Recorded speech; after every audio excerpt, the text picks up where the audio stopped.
Hi, everybody, and welcome to another edition of the SoCal Prep Report. Rich Estrella, along with Bob Gibson and Dan DeForest with us tonight. And we're down to about the last 3 weeks of the prep sports season. Man, there's a lot of sports going on right now. And Bob, nobody's used to this, man. You talk to some of the scribes out there. They don't have enough people to go out. They go out to one school, they cover 6 events. Right. It's crazy. We were just on the phone earlier this afternoon talking about this, right? Saying, hey, look, this time of year we'd be shutting it down pretty much. Yep. Maybe a little baseball, track and field to wrap it up, but we are in the thick of it during this season, and why not? I think that's part of what's going to make it so much fun here these next couple of weeks. Now, if you notice, Randy Rosenblum hasn't been with us the last couple of weeks. Randy's out doing CIF basketball right now. And I talked to Randy earlier in the week, and he gave me a lot of stuff, Bob, we could talk about today. But, man, there's so much going on. And, of course, basketball is king right now. It usually is this time of year. Well, not this time. Usually it's softball and baseball, man. Track. Actually, nobody's king. What's king is I graduated. I'm out of here. That's what's king, Bob. But essentially right now we're in the middle of the these what is it? The softball playoffs start today, Bob. Baseball playoffs are going first round. Are going, right. Basketball, everybody's in the semifinals this week, pretty much. For the CIF, I don't think the state's having playoffs this year, Bob. I think they're shut down for the year. Right. But so this is it. This is everything right now in terms of basketball, softball, all this. There are no state playoffs. There will be nothing going on. So, but you know what? A CIF championship, Bob's pretty good. No, it's going to be, no matter what, they're going to count it as a CIF title, right? You're going to be able to say, hey, we were CIF champions. No matter what happened this year. And I think that's what's so much fun, right, is that these kids, and I know we beat it to death the past couple of weeks, but just the fact these kids got this chance to do this, it just means everything.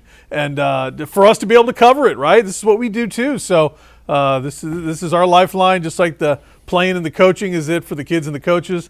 We're here talking about it, and we get all the info for you. So stay right here. We're gonna run down all these brackets for you and let you know what's going on. But typically, Bob, we go to a school or we go to a game with a purpose. All right, we have to. There's a feature we want to do. There's something good going on or crazy going on, or maybe we're just looking for it. But again, to go on a campus and when you walk on there, hey, are you here to cover this? You here to cover softball? You here to cover baseball? Right. And of course the fields are packed. You just have to find where your people are, man. The parking's been an adventure too, right? Isn't so it? many things going on. Where's all the parking? Usually you pull into a school, plenty of parking. Now, this year's been a little bit different, man. It's starting to look like that 5 freeway right about now. Yeah, I'll say. Hey, real quick before we move on, Bob, Anthony White, Coach White from Winter Park High, has been on this show many times, is going to Santa Ana City College. I did see that. Good for Coach. Yep, saw it a couple weeks ago and forgot to mention it last week. But yeah, good for Anthony White moving on.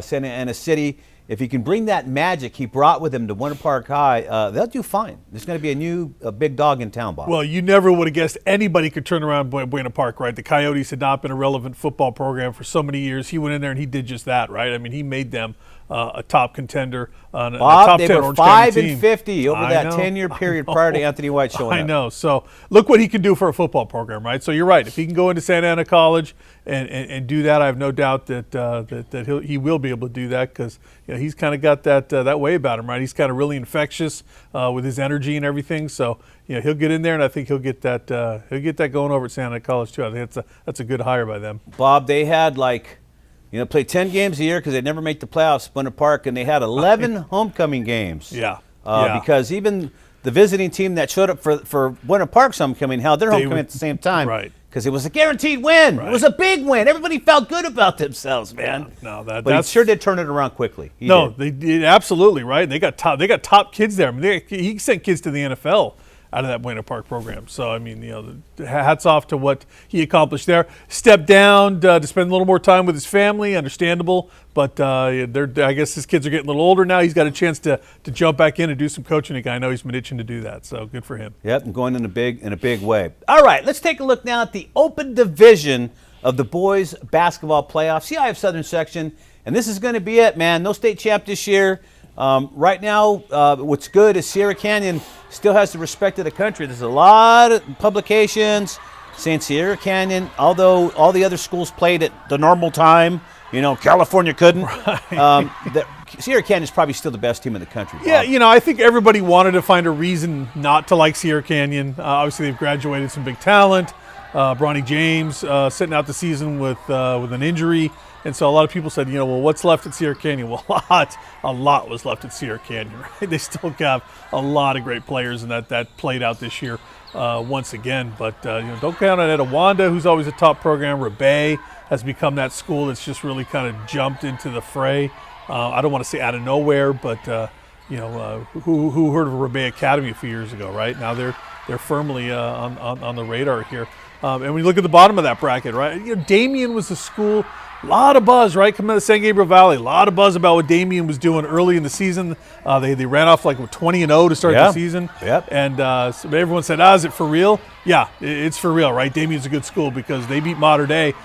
People called that an upset. I didn't. I didn't think that was an upset at all. Bob, Damien's been good for a while now. I know. They're not just no Johnny-come-lately onto the scene. They've been on the precipice of greatness in high school basketball in Southern California for a long time, and they're pushing all these big giants, Bob. No, you're right. They've been there for quite a few years. But you look at that number 6 seed and you go, are they really that good? No, they'll throw the seeds out the window, right? That doesn't matter at all because they gave it to Mater Dei pretty good in that opening round win. And then they come back and they take a bad loss to Centennial.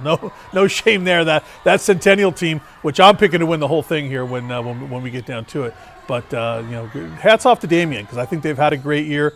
Harvard Westlake still very much in this mix as well. That's going to be tough for them because I still think you look at 6-7 and that Damien Harvard Westlake. I think there's a big difference there between those two teams. I think Damien the better of those two teams. As well in that bottom Pool B in that bracket. And the games Centennial lost to Harvard Westlake, Bob. One of their top players was out. He was was already out at I don't know. He had somewhere else to go. Maybe he might have been on a trip for a scholarship. Who knows? But he was away. And had he played, Bob, he's worth more than 5 points to that team. Well, we've heard all these stories about players, whether they're a softball/basketball player, baseball/basketball, right? Right. So a lot of players are trying to play two sports here. We're going to see highlights from the Crean Lutheran Bishop Alemany girls game in just a couple of minutes. We'll talk about that. But I know one of their top players on Crean is also a top softball player in the area. And so I didn't confirm it, but I think she might have played because I saw some of her teammates still in their softball uniforms. She may have played a softball game in the afternoon and a basketball game in the evening. Maya Bland is her name. So I don't know. Some of these kids are really stretching themselves thin, but hopefully they're not having to choose between two sports if they are. Hey, it's just been that kind of a year. There's precedent set around the country for the stuff like that, Bob. Bo Jackson, I know Bo Jackson on a whole different level, but it doesn't matter. He was in high school. I mean, he forced a change at his high school where they only let you play one sport during the season. Southern California with the Southern and City section, I believe, are both the same way. You can play, when you're playing one sport, if you're playing girls basketball, that's it. You can't play in any other. You can't play on travel teams.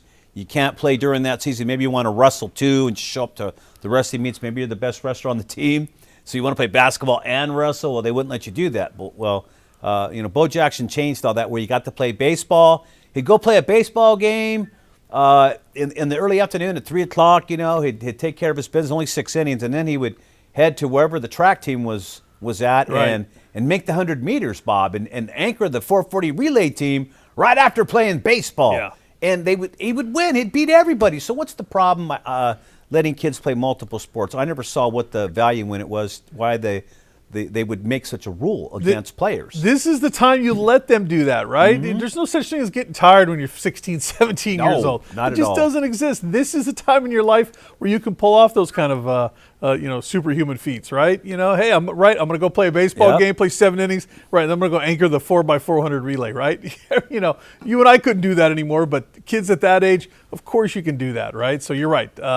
Hey, anybody who wants to play anything, anytime, anywhere, let them do it, right? Let them have at it. Let them decide if they can do it or not, because I guarantee you, the most likely they probably can. Well, it's the only time in your career playing sports that you can actually do whatever you want. Yeah. You're your own agent. Your own boss. So I just never understood why they wouldn't let them play multiple. I get you're going to have some jealousies within the the coaching staffs, because they are very provincial with their players, Bob. Basketball coaches don't want them wrestling and vice versa. So I get it. You don't want your players to get hurt. You want to focus on one thing. But again, some of these guys, man, they can play 3 sports in a semester and be fine. And but the rule's not going to change, Bob. They did loosen it a little bit this year because of COVID, Bob. But still, I just don't see why they can't do it. They should be able to do it. But I bet you if a coach said, you know what, I'm going to get 2/3 of a season out of a really great baseball player, one of my top kids, and I got to sacrifice him for a third to go do track or whatever it is, I would take that, right? I mean, most coaches would take that trade-off and say, you know what, I'm okay with that. So, you know, right, I think you let the players and obviously the parents involved and the coaches make that decision. You know, hey, we'll let them kind of break it up as they want to do it.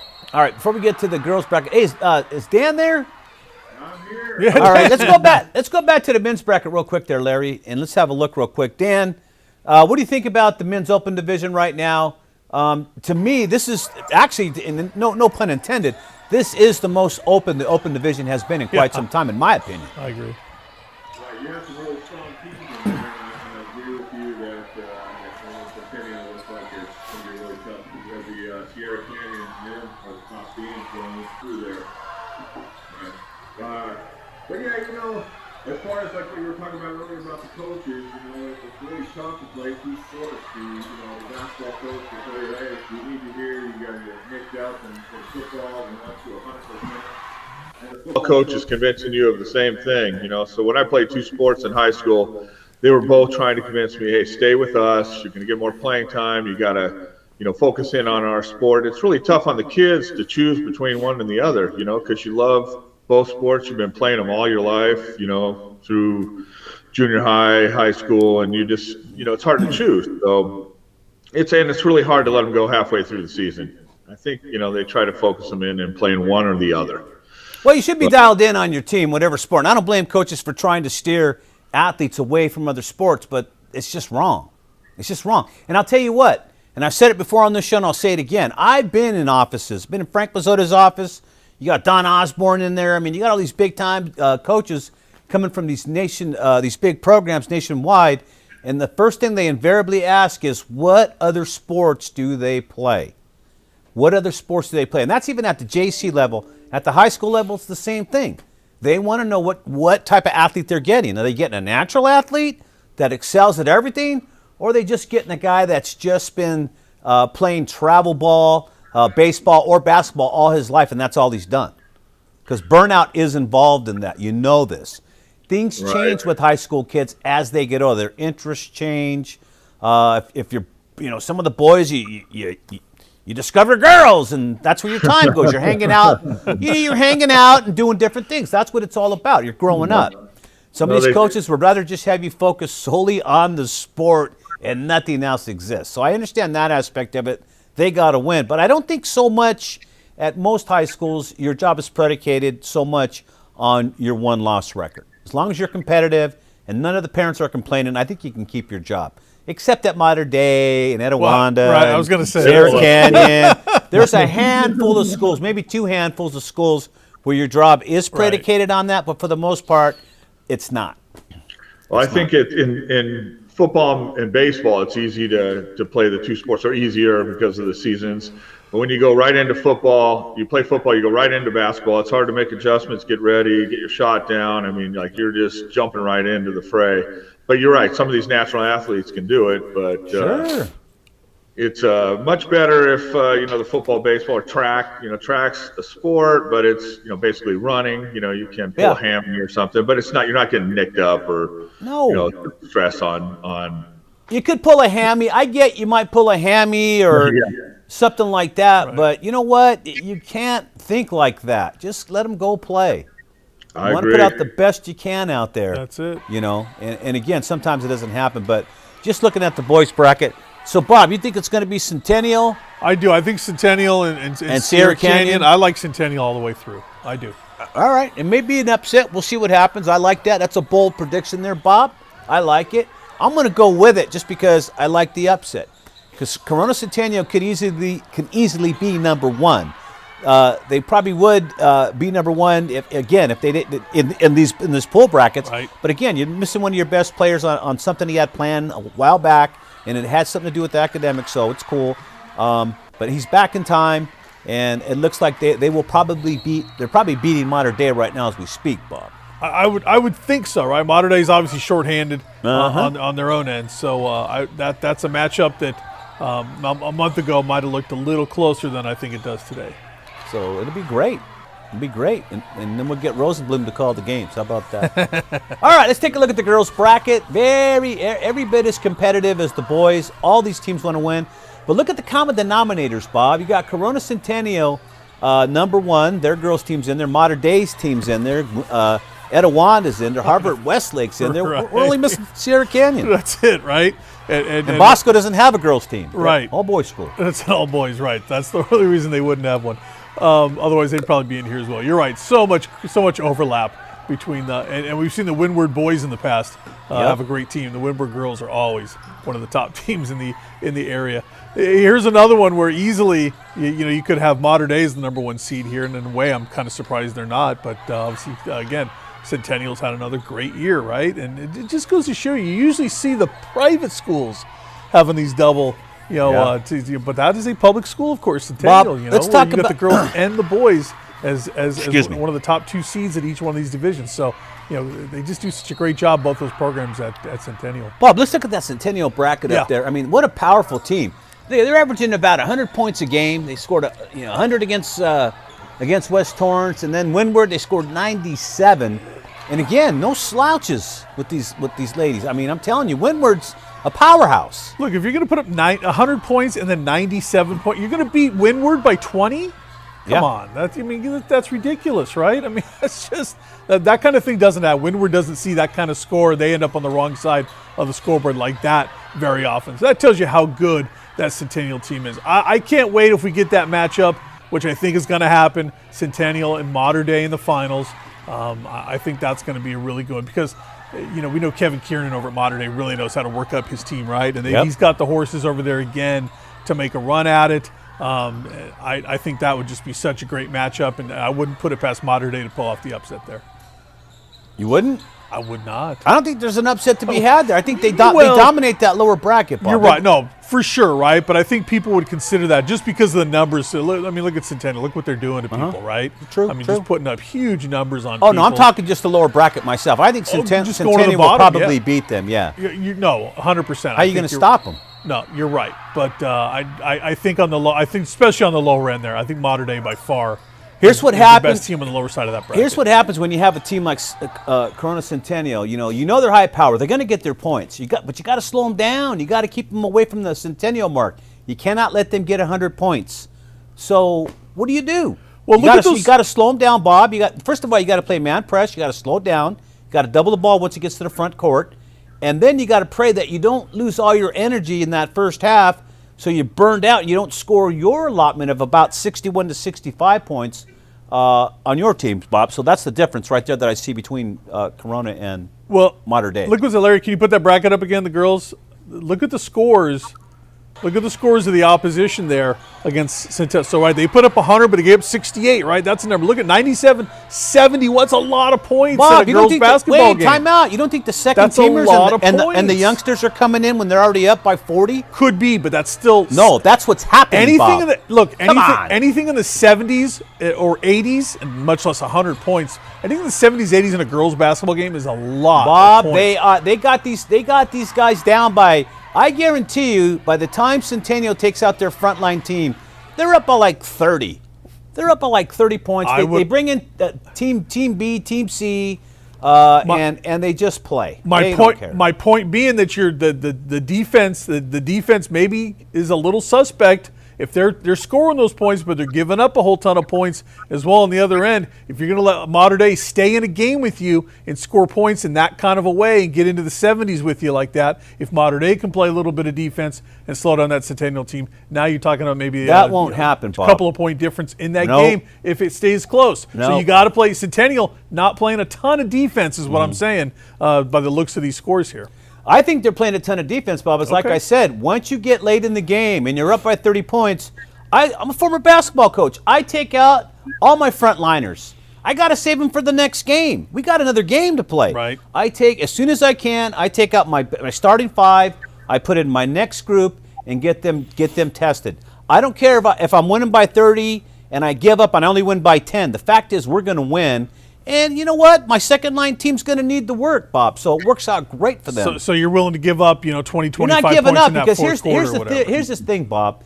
If I'm coaching this team and I know I can put my foot on the gas whenever I want, The minute, no doubt. The minute we give up, say, 15 points in a row, or we gave up a 30-point lead, now we're up by 15, then I call a timeout, bring my starters back in, we ramp up that lead again. Yeah. They'd love to do it. But the thing is, when you have class, then you let your other players play. You start bringing them in and letting them work, because there's no sense in running it up to 200 points. No, and you're right. It's important to get those other kids in, right? And you want to get some rest for your top kids. It's been a long season. Dan's it's been a crazy cutthroat. year. Right. DeForest has a whole different thing. Dan Right. will leave them in and get to DeForest, 200. he'll Right? work- Well, you got to look at those teams are so deep, like we were talking earlier, modern days. Yeah, 12 they are. deep. And that Corona Centennial, I guarantee you, 12 deep. Anybody that's on that varsity is a top player. You know, the fourth quarter, they start, if it's too much of a blowout, they start running clocks. You know, that's a good point. They gave up a lot of points there. They should. That was really surprising.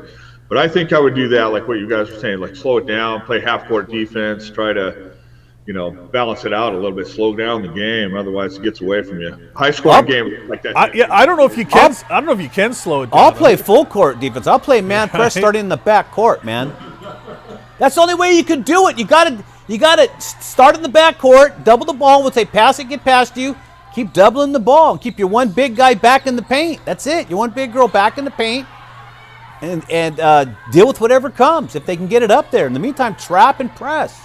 Trap and press. Take them out of their comfort zone, man. I guarantee you nobody traps and presses modern day. Nobody. No. Same thing with Centennial. I guarantee you nobody traps and presses them. But guess what? When they meet each other in the finals, they will trap and press each other. Well, I'll tell you who did do that. And the highlights you're watching on your screen now are the Crean Lutheran. A couple nights ago, Crean Lutheran and Almanian played Bishop Alamany, right? The number one seed in that division, Alamany. And it was a close game. Got down to 7 or 6 after Alamany had taken a 15-point lead a couple of times in the first and second half. Give Crean a lot of credit to get back in this game.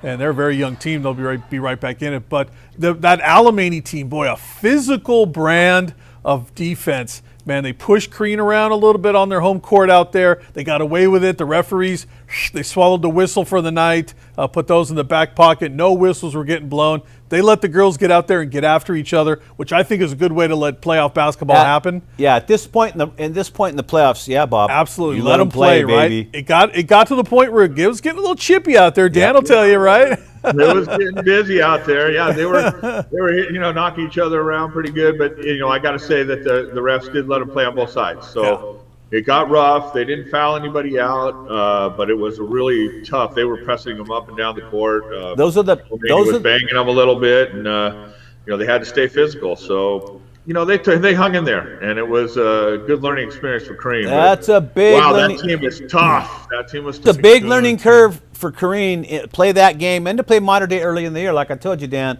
playing Modern Day early in the year for Crean was big because that team's physical as well. Mm-hmm. Maybe not quite as physical as Almany was. Maybe they are. Maybe they're equal, but you've seen it already. So you know what's coming when you play teams like Almany. And they are going to be very physical. Almany does all their sports well. I don't care what it is. They're competitive at every single level of every sport they play. Yeah, that's a great school. Mission Hills, it's really, you're right. They're good at everything, right? They're Absolutely. They were 20 deep also. They were 20 players deep, and they were bringing players in, and they were subbing hard, and it gave us a little bit of that's a big advantage because you don't have any tired feet. You can keep the tempo up. You can keep banging. Even if you get a couple players, you won't get anybody in foul trouble that way. You just keep rotating them in and out, especially if you have that ability, if you have that depth on your bench. I would use it. Heck yeah. Kareem only was about 6 deep, 70. And so they were getting a little bit tired out there, and they were that physicality kind of took a little bit out of them at the end of the game there.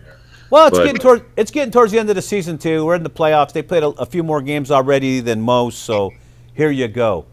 Yeah. All right, hey guys, I hate to switch gears, but we're running out of time. We want to touch upon this story, Bob. Yeah, your girl, Jillian Albayati, right? She's a junior pitcher on the baseball team, not softball, the baseball team at Anaheim High School, and she was the winning pitcher, 4-0 victory over Westminster just yesterday. So a big win for the Colonists of Anaheim. Westminster Abbey? Westminster High School. You might remember Ryan Klesko, the old Atlanta Brave, went to Westminster. So That's their claim to fame as far as putting a professional out of there. She'd That's always a strike good him out. program. She'd probably strike him out right now, I bet you. Well, she's striking everybody out, right? She's got 27 strikeouts and 32 innings on the season. 4-0. Her ERA 0.66. Nice. This girl's the real deal. Hey, wait a minute. She's a ball player, not a girl ball player. Yeah. She's just a ball player, right? She can play the sport.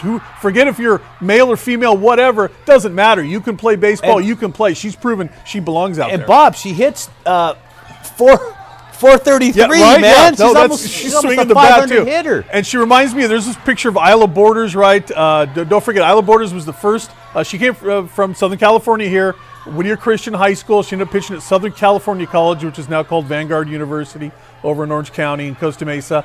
She was the first female to ever pitch in a collegiate baseball game. She was actually the winning pitcher that day. I covered that game that day back in 1993. Wow, it's a long time ago. I remember that. That was, Isla Borders. that was a great story. But that just shows you how long it's been that women are trying to make inroads in the sport of baseball. I know every time you hear about a girl that's trying to cross over, play baseball instead of softball, I know that always piques the interest, and it brings Isla's name back into it as well. And it's a lot of fun. If you go on Twitter, you can actually find there's quite a few females out there playing baseball, right? Hey, we're baseball players, right? They want to play baseball, and they're good at it. So hats off to Jillian Albayati. One more year, too. She has a senior season next year left to play. Can't wait. She's going to get the Mike Trout moniker. She's good at baseball, right? She's good. Yeah, right. Mike Trout's good at baseball. So is Jillian Albayati. I can't believe we got that memo at the radio station that day that announced that Mike Trout was good at baseball. Hey, you know what? The Angels had to tell us Mike Trout was good at baseball. Man, we had a good argument that day, and we were going, and then we got interrupted by that. Right. Too much. Breaking All right, news. let's go to the LA City section, take a look. I think we had Scholar Athletes this week mentioned for the year. Scholar Athletes of the Year, Bob Boyce Fall. There you go. Dylan Cordick, San Pedro High School. Let's see, Boys Winter, Diego Manzano, Huntington Park High School. Boys Spring, David Wong from Granada Hills Charter School. And let's go in the girls. The Fall Scholar Athlete of the Year, Ananka Jose, Eagle Rock High School. Girls Winter, Janice Corona, Linda Marquez High School. And the Girls Spring, Martha Avila, Harbor Teacher Prep Academy. Congratulations to all the Scholar Athletes for 2021. We know it was trying, man. You guys hung in there, and you are well deserving of this honor. Congratulations. For sure. Having to go to school on an iPad for most of the year, if not the whole year. Not a fun time, but these kids made it work, and they Can you excelled. imagine, Bob, us going to school, having to get on stuff like this, Right. Zoom classes, and I mean, I was just worried about riding my bike to school, right? Locking it up in the cage there and then getting to class on time. I mean, having to do it over an iPad, come on. I would be the dude laying in my bed like this, with the camera right here going, yeah, I'm here. Hello, yeah, Rich, yep, here Here he is.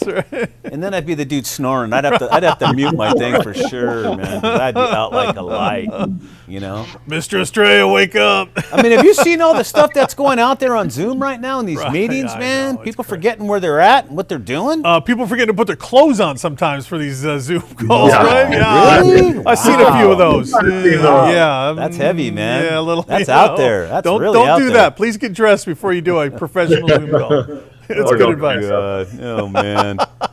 Well, I'll tell you guys one thing. Looking forward to basketball. This will be the last week of it. Yeah. And then baseball. The playoffs are already starting, so we'll have to delve into that. Yeah, and we're really into going to hit baseball softball. hard next week. Yeah. Well, and into softball. And talk to a few coaches, see what's going on at the end. The seasons don't normally extend this long, but they're extending this long due to the COVID virus and so forth and so on. So I'm looking forward to the fall, guys, because come this fall, I mean, everything should be back to normal. Back to normal. That's what I'm hearing. Back to normal. Word on the right? street. That's what they're telling us. Hey, that means Yep. football's right around the corner, right? Yep. Full speed. Football's right around the August. corner. We got some big announcements on that, and I think the next couple of weeks, Bob, we're going to take the Yeah. opportunity and indulge ourselves in Gonna what's be up fun. and coming for Gonna this be fall fun. football season and basketball season and beyond. It's going to be crazy. You're not going to want to miss it, especially if you're an athlete at a local high school. Anyways, that's about it, fellas. All right. Dan, thanks for joining us today. You bet. All right, Bob, as usual, thank you. Good job. Absolutely. And we'll be back next week. On behalf of Dan DeForest, Bob Gibson, I'm Rich Estrella saying so long from your friends here at the SoCal Prep Report.